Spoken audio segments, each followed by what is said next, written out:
भारत के इंपोर्ट का बहुत बड़ा हिस्सा क्रूड ऑयल है और दुर्भाग्य से जिस क्षेत्र से दुनिया के बड़े हिस्से को तेल मिलता है, आज वही क्षेत्र संघर्ष और युद्ध की स्थिति में उलझा हुआ है।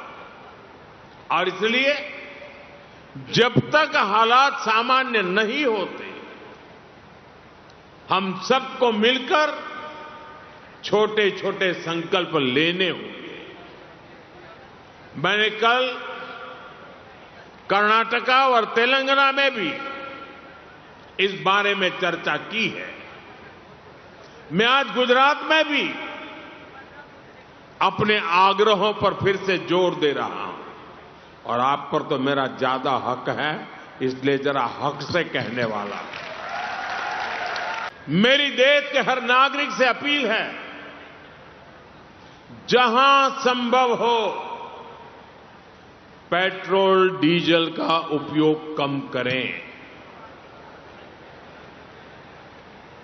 मेट्रो का उपयोग करें, इलेक्ट्रिक बस और पब्लिक ट्रांसपोर्ट का अधिक इस्तेमाल करें, कार पुलिंग को बढ़ावा दें। जिनके पास कार है वे एक गाड़ी में ज्यादा लोगों को साथ लेकर चलें। जिनके पास ईवी है वे भी दूसरों की मदद के लिए आगे आए। साथियों, डिजिटल टेक्नोलॉजी ने अब इतना कुछ आसान बना दिया है, टेक्नोलॉजी की मदद भी हमारे लिए बहुत फायदेमंद होगी।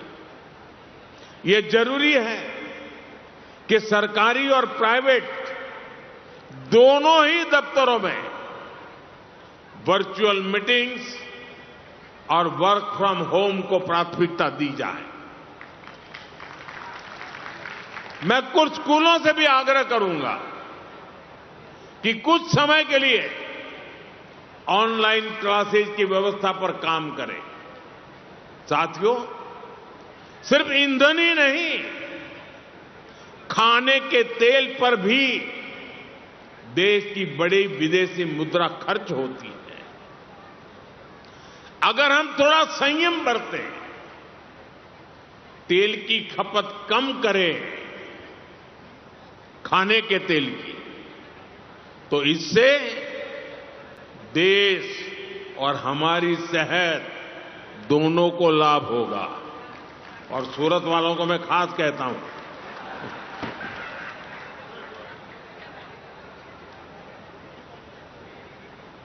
इसी तरह मैं आज समाज के सभी भाई बहनों से, मैं आपके परिवार का सदस्य हूं इसलिए आग्रह से कहता हूं, और इसमें तो आपको आगे आकर के मेरी मदद करनी पड़ेगी।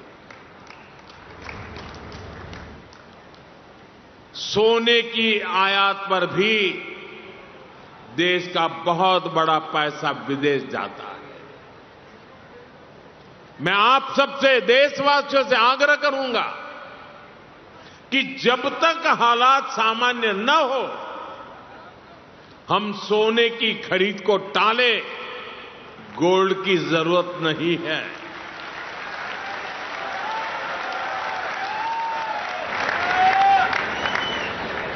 साथियों, आज समय की मांग है कि हम वोकल फॉर लोकल को एक जन आंदोलन बनाएं। विदेशी सामान की जगह लोकल उत्पादों को अपनाएं। अपने गांव, अपने शहर, अपने देश के उद्यमियों को हम ताकत। भाजपना नेताओए जनता जाने के साव ज अजाण होय, अज्ञान होय, अबूध होय, जनताने कोई वस्तुनी माहिती न होय एवी रीते जनतानी आंखमां धूळ नाखवानुं, जनताने छेतरवानुं एक पब्लिसिटी स्टंट भाजपना बधा नेताओ करी रह्या छे। એટલે મારી વાત શરૂ કરું એ પહેલા મિત્રોને વિનંતી કે જો મારી વાત યોગ્ય હોય તો હજારો લોકો સુધી આ વાત પહોંચાડો. છેલ્લા 2-3 દિવસથી ભાજપના દેશભરના અને ગુજરાતના નેતાઓ છે એ તમાશો કરી રહ્યા છે, સ્ટન્ટ કરી રહ્યા છે. જાણે કે પોતે બહુ મહાન માણસો છે અને ગુજરાતની જનતા મહાન નથી. અલગ અલગ મંત્રીઓ અને ભાજપના અલગ અલગ નેતાઓ જાહેરાત કરે છે કે પેટ્રોલ અને ડીઝલ બચાવવા માટે પોતાના કોન્વોયમાં કાર ઘટાડી, કોઈએ સિક્યુરિટી કાર ઘટાડી, કોઈ ચાલીને વિધાનસભા ગયું, કોઈ સાયકલ લઈને ગયું, કોઈ બળદગાડામાં. આ બધા સ્ટન્ટ ચાલુ કર્યા છે. અને આજે એક નવો સ્ટન્ટ ગુજરાતની ભ્રષ્ટ જૂઠી પાર્ટી બીજેપીએ લીધો છે કે વર્ક ફ્રોમ હોમ, ઘરે બેઠા કામ. આ ઘરે બેઠા કામ કરશે કોણ અને કોનું કામ ઘરે બેઠા થશે? આ બહુ મોટો પ્રશ્ન છે. એટલે મારે પેટ્રોલ અને ડીઝલના નામે જે તમાશો આલી રહ્યો છે, દેશભરમાં ભાજપના નેતાઓ, ભાજપના લોકો જે રીતે મજાક બનાવી રહ્યા છે પેટ્રોલ ડીઝલના મુદ્દાની. સાયકલ લઈને કોઈ જાય, અરે ભાઈ, મુખ્યમંત્રીના કાફલામાં 15 કે 20 ફોર વ્હીલર હોય તો ભલે ને હોય, એમાં શું વાંધો છે? 20 હોય તો 25 કરો, 25 હોય તો 30 કરો, કઈ વાંધો નહીં. ગુજરાત રાજ્યના મુખ્યમંત્રી કે મંત્રી તમને જનતાએ બનાવ્યા છે, તો જે કાંઈ જરૂરી સુવિધા હોય એ વાપરો, એની કોઈ ના નથી. 25 કાફલાની ગાડીઓ હોય તો 50 કરો, 50 હોય તો 60 કરો. એમાં 60 માંથી 30 કરો કે 20 કાફલામાં કાફલામાં 20 ગાડીઓ હોય એની તમે 15 કરી નાખો, તો એનાથી જનતાનો ફાયદો નથી. પણ પેટ્રોલ અને ડીઝલ બચાવવું હોય તો આખા ગુજરાતની જનતા રોજ જાગીને હજારો લોકો કારણ વગરના બિનજરૂરી રીતે ખોટા સરકારી કચેરીઓના ધક્કા ખાવા પડે છે. અનેક લોકોએ પોતાનું 2 વ્હીલર કે 4 વ્હીલર લઈને કારણ વગરનું તાલુકા મથકે જવું પડે છે. મામલતદાર ઓફિસ, પ્રાંત ઓફિસ, વન વિભાગની ઓફિસ, પાણી પુરવઠાની ઓફિસ કે પોલીસ સ્ટેશન કે જીઈબીની ઓફિસે જવું પડે. શું કામ? કેમ કે સરકારી માણસો ધક્કા ખવડાવે છે. કાલે આવજો, પરમ દિવસે આવજો, આજે નહીં થાય, આ ઘટે છે, ઓલું ઘટે છે, પેલું ઘટે છે, અહીંયા સિક્કો નથી, અહીંયા સહી નથી. આમ કરીને ભાજપના રાજમાં તાલુકાની સરકારી ઓફિસોમાં બેઠેલા સાહેબો જો જનતાને ધક્કા ખવડાવતા બંધ થઈ જાય તો અબજો રૂપિયાનું ડીઝલ અને પેટ્રોલ 1 મહિનામાં બચે એમ છે. પણ ભાજપના નેતાઓને એવું નહીં આવડે. એને તો તમાશો કરવો છે, સ્ટન્ટ કરવો છે. ડીઝલ બચાવવાના નામે મુખ્યમંત્રીના કાફલામાં ધારો કે 20 ફોર વ્હીલરો હોય તો 20ના બદલે 3 કરી નાખવાથી જનતાનો શું ફાયદો? અને 20ના બદલે 38 ફોર વ્હીલરો લઈને મુખ્યમંત્રી ફરે તો એમાં ગુજરાતની જનતાને શું નુકસાન છે? પેટ્રોલ ડીઝલ બચાવવું હોય તો હજારો લોકોએ સરકારી અધિકારીઓની દાદાગીરીના કારણે ગામડામાંથી તાલુકા સેન્ટર ઉપર જે ધક્કા ખાવા પડે છે, ધક્કા ઓછા થાય એવી કોઈ ટેકનોલોજી, વેબસાઇટ, એપ્લિકેશન, ઓનલાઈન સુવિધા, વોટ્સએપ સુવિધા, મિસકોલ સુવિધા કરો તો અબજો રૂપિયાનું ડીઝલ બચે એમ છે.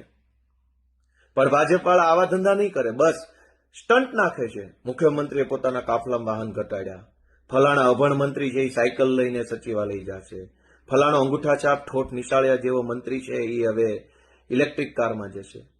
તમારે પેટ્રોલ ડીઝલ બચાવવું છે તો હું બીજો ઉપાય આપું કે આપણા ગુજરાતમાં જેલની અંદર જે કેદીઓ રહેલા છે એ અનેક કેદીઓને કેદી જાપ્તામાં પોલીસની ગાડીઓમાં ભરી અને જેલમાં લઈ જવામાં આવે છે. રોજના હજારો પોલીસવાળા, હજારો ગાડીઓ. હવે જામનગરની જેલમાંથી કેદીને ભાવનગર લઈ જવામાં આવે, ભાવનગરની જેલમાંથી રાજકોટ લઈ જવામાં આવે, અથવા રાજકોટની જેલમાંથી રાજકોટ લઈ જવામાં આવે. રોજના હજારો કેદીઓને સરકારી વાહનોમાં બેસાડીને કોર્ટ સુધી, અદાલત સુધી લઈ જવામાં આવે છે. તો 100% ડિજિટાઇઝેશન કરીને 100% હાજરી કોર્ટમાં વિડીયો કોન્ફરન્સ થ્રુ થાય એવું કેમ આયોજન નથી કરતા? તમારે ડીઝલ બચાવવું છે, પેટ્રોલ બચાવવું છે કે પેટ્રોલ ડીઝલ બચાવવાના નામ ઉપર તમાશો કરવો છે, સ્ટન્ટ કરવા છે, પબ્લિકની આંખમાં ધૂળ નાખવી છે, એ નક્કી કરી લો.